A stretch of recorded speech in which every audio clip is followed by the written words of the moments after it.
Bismillahirrahmanirrahim. So today our topic is preposition. So first of all our question is what is preposition? Preposition होती क्या है? A preposition is a word placed before a noun. मतलब एक ऐसा word होता है जो noun से पहले हम इस्तेमाल करते हैं और प्रोनाउन नाउन या प्रोनाउन से पहले हम एक वैसा वर्ड होता है जिसको हम नाउन या प्रोनाउन से पहले इस्तेमाल करते हैं टू शो इट्स रिलेशन। क्या शो करने के लिए? एक रिलेशन शो करने के लिए। टू एनी अदर वर्ड, किसी दूसरे वर्ड के साथ उसका रिलेशन शो करने के लिए एक सेंटेंस में हम preposition का इस्तेमाल करते हैं। द noun और pronoun और the noun equivalent is called its object। ठीक है, मतलब वो क्या बता रहे हैं कि इसमें नाउन या प्रोनाउन से पहले हम कौन वर्ड्स का यूज़ करते हैं और जिन वर्ड्स का हम यूज़ करते हैं उनको हम क्या बोलते हैं? preposition बोलते हैं। ठीक है, for example Abid is coming with Zeeshan. ठीक है, अब आबिद, मैंने कहा कि Abid is coming with Zeeshan. अब विद जो है ये हमें एक कॉन्सेप्ट दे रहा है, हमें रिलेशन बता रहा है कि आबिद जो है वो ज़िशान के साथ आ रहा है। ठीक है, आबिद इज़ कमिंग, आबिद आ रहा है विद ज़िशान, ज़िशान के साथ। ठीक है, कि वो जो विद हमें वर्ड जो है वो हमें रिलेशन बता रहा है। नेक्स्ट अगर हम देखें तो वो क्या करें कि she is skilled in swimming. उसको स्विमिंग में बड़ी स्किल हासिल है, बड़ी महारत हासिल है स्विमिंग में। अब हम शी इज़ स्किल्ड मतलब उसको महारत हासिल है। अब किस में महारत हासिल है? In swimming. ठीक है, तो इन क्या है हमारा? वो स्विमिंग के साथ हमारा रिलेशन जो है वो बता रहा है। ठीक है, नेक्स्ट है what do you think of him. What do you think, तुम क्या सोचते हो? ठीक है, ऑफ हिम मतलब उसके बारे में क्या सोचते हो। ठीक है, अब ऑफ हिम क्या है? हमारा रिलेशन जो है वो बता रहा है। नेक्स्ट है the cows are in the field. The cows अब क्या है? मतलब भेड़ बकरियां भैंसें होती हैं। आर इन द फील्ड, अब फील्ड क्या है? हमारे खेत होते हैं। तो इन क्या है? इन हमें डायरेक्शन दे रहा है, हमें हमारा रिलेशन बता रहा है। ठीक है, इन जो है।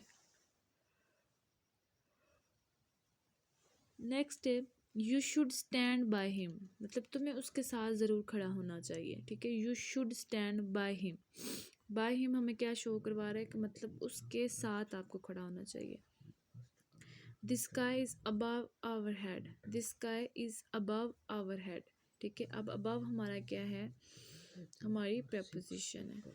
नेक्स्ट अगर काइंड्स ऑफ preposition पे आ जाएं तो preposition में be arranged in the following classes. ठीक है, इसके कितने काइंड्स हैं? इसके 3 काइंड्स हैं। preposition की 3 काइंड्स हैं। कौन कौन सी? एक सिंपल preposition है, एक डबल preposition है और एक कंपाउंड prepositions है। ठीक है, एक सिंपल preposition है, एक डबल preposition और एक हमारे पास कंपाउंड preposition है। अब सिंपल preposition में क्या क्या आती हैं? At, in, on, by, of, for, over, under, up, to, from, out, with, etcetera. ये हमारे जो सारे वर्ड्स हैं ये हमारे किस में आते हैं? सिंपल preposition में आते हैं। ठीक है, सिंपल prepositions में हमारे कौन कौन से वर्ड्स आते हैं? At, in, on, by, of, over. ठीक है, ये हमारे सारे वर्ड्स किस में आ रहे हैं? हमारे सिंपल prepositions में आ रहे हैं। नेक्स्ट हमारे पास है डबल prepositions। तो डबल prepositions में ऐसे वर्ड्स आते हैं जो डबल होते हैं। ठीक है, जैसे इन आगे टू। ठीक है, ऑन आगे टू, आगे within, without, from, among, towards, etcetera. इनको हम क्या कहेंगे? इनको हम डबल preposition कहेंगे। नेक्स्ट है हमारे पास कंपाउंड preposition। ठीक है, अब कंपाउंड prepositions कौन से वर्ड्स होते हैं? These are formed usually prefixing a preposition to a noun, an adjective और एन एडवर्ब। ठीक है, जैसे अक्रॉस। ठीक है, अक्रॉस, ऑन क्रॉस, बिहाइंड।